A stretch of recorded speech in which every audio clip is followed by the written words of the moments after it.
Comment réussir sa pâte sablée? Bienvenue sur la chaîne YouTube Cuisine Ophélie.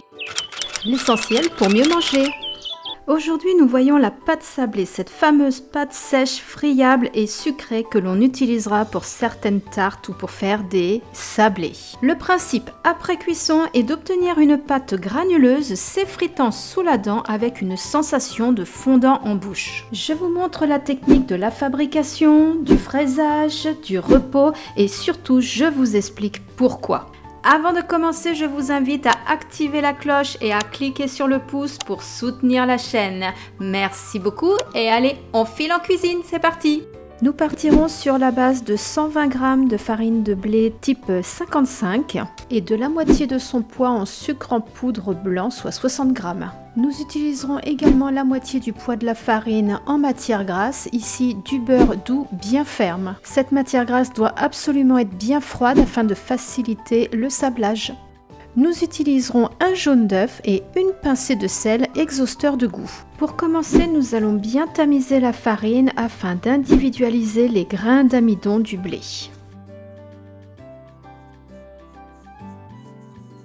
Nous ajoutons notre pincée de sel exhausteur de goût, c'est une quantité raisonnable.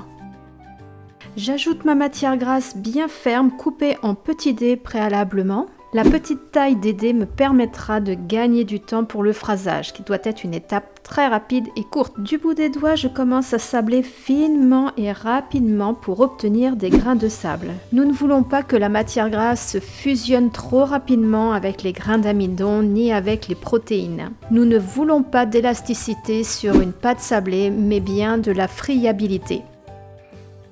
Voilà, après quelques instants du bout de mes doigts, j'obtiens une texture assez sableuse. À côté, dans un bol, je vais mélanger grossièrement le jaune d'œuf avec le sucre en poudre. Le sucre non dissous permettra de conserver l'aspect granuleux. Je vais utiliser un fouet ou même une maryse pour faire mon mélange. C'est aussi le moment, si on souhaite, pour ajouter les parfums comme la vanille liquide ou la cannelle ou autre chose. Et une fois que c'est prêt, je peux l'ajouter à ma préparation précédente.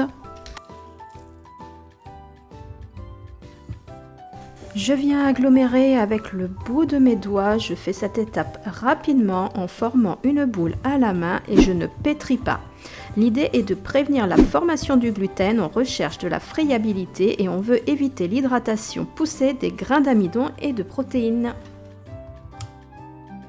Je vais passer maintenant au fraisage une ou deux fois rapidement et cela consiste à écraser la boule de pâte avec la paume de la main une fois, deux fois et de reformer la boule ensuite. Le principe est de rendre la pâte homogène et de lui donner de la cohésion. Voilà, ma pâte est prête et maintenant je vais pouvoir la mettre au froid et la laisser reposer.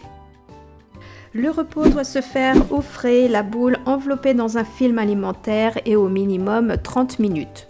Cette étape de repos au frais va permettre à la matière grasse de se raffermir. Enveloppée dans un film alimentaire, cela évitera le dessèchement de votre pâte sablée. Voilà, la technique pour réussir sa pâte sablée est terminée, mais maintenant, qu'allons-nous faire de cette pâte ? Vous allez pouvoir abaisser à l'aide d'un rouleau entre deux feuilles de papier sulfurisé, c'est plus pratique pour en réaliser de jolis sablés à déguster avec un café ou alors au goûter.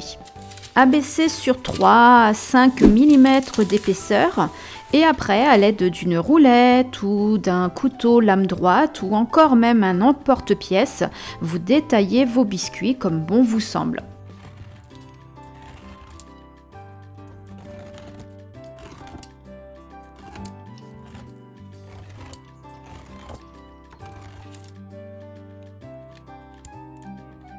Vous pouvez aussi réaliser un crumble aux pommes en dispersant vos grains de pâte sablée sur le dessus de vos pommes. Le fait maison est incomparable en saveur, qualité et prix. Par exemple, cette pâte revient à 3,20 € le kilo avec les prix des matières premières de fin 2023. Elle est très rapide en plus à réaliser et sans additifs controversés. Voilà, j'espère que cette recette de base comment réussir sa pâte sablée vous aura plu. Et pensez, si ce n'est pas fait, à vous abonner et à activer la cloche. Vous recevrez ainsi une notification pour chacune des publications. Et enfin, un petit pouce bleu me fera bien plaisir, alors n'hésitez pas. Et bon appétit et à très bientôt!